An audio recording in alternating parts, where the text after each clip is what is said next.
En plein cœur de Londres, la contestation birmane se fait entendre.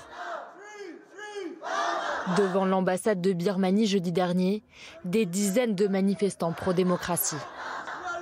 Un rassemblement en soutien à leur ambassadeur, démis de ses fonctions par la junte pour avoir apporté son soutien à Aung San Suu Kyi. En raison de sa position, l'ambassade de Birmanie à Londres a été saisie par l'attaché militaire hier soir. Et depuis, l'ambassadeur est enfermé dehors. Il y a eu un coup d'État en Birmanie en février et maintenant c'est la même chose ici dans le centre de Londres. L'ambassadeur birman est désormais sous la protection du Royaume-Uni. Les traits tirés après nuit dans sa voiture, il exhorte la communauté internationale d'agir. S'il vous plaît, aidez notre pays, car sans votre aide, nous ne pourrons pas nous sortir de ce pétrin. Un appel qui semble avoir été entendu par les Nations Unies, réunies dès le lendemain en Conseil de sécurité. Elle condamne d'une même voix l'armée birmane. À la lumière des faits alarmants, nous réitérons avec force notre condamnation contre les attaques systématiques des militaires envers les manifestants et les nombreuses violations des droits humains.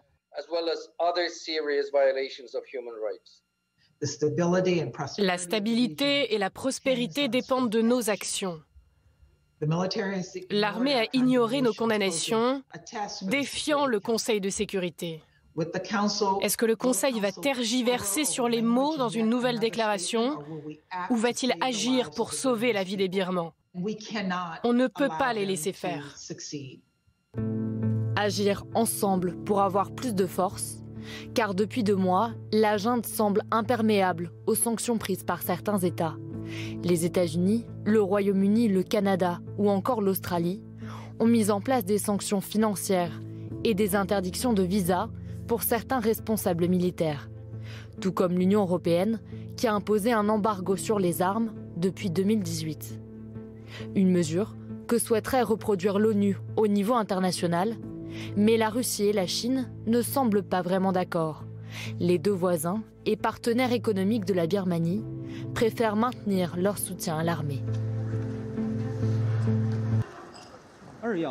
Nous devons éviter les interventions inappropriées du Conseil de sécurité des Nations Unies qui portent atteinte à la souveraineté birmane et compliquent la situation davantage. Nous devons absolument éviter que certaines forces extérieures n'attisent les flammes en Birmanie et ne cherchent à en tirer un profit personnel en perturbant le pays. Alors que l'escalade de la violence entre l'armée et les manifestants se poursuit en Birmanie, une émissaire de l'ONU vient de débuter une tournée en Asie. Une mission diplomatique pour tenter de trouver une issue à la crise, mais la junte birmane a d'ores et déjà fait savoir qu'elle ne souhaitait pas la rencontrer.